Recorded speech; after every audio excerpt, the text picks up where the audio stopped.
Kula baleni meneh nggih. Kalimat Allah niku enek papat hurufe. Siji ya kuwi huruf alif, loro ya kuwi huruf lam, telu ya kuwi huruf lam maneh sing terakhir huruf ha.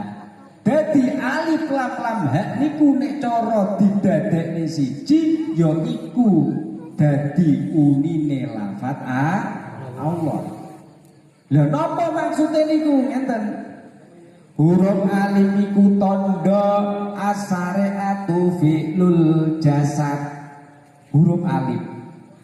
Dadi huruf alif iku termasuk tandane alamate ngilmu dhahran.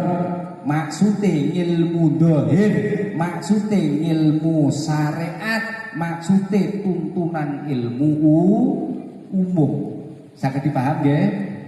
Dadi lafat alif ning lafat Allah niku nyisarohne wah niki entuk rahmate angin kan wisi semarian iki berarti diridani karo Gusti Allah niki mejan ilmu hakikate asma'a Allah.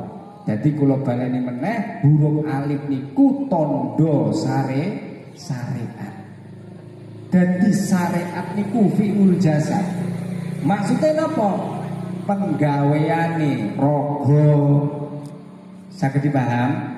Penggaweane raga maksude raga niki kudu dijak ibadah, raga kula lan panjenengan sedaya iki kudu dijak muji dhateng ngersane Gusti Allah.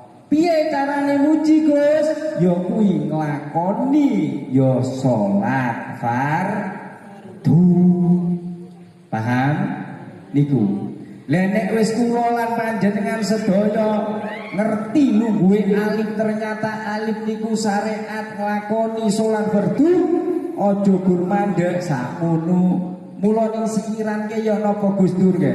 Duh para kanca piye ke? Tuwa priya wanita aja mung ngaji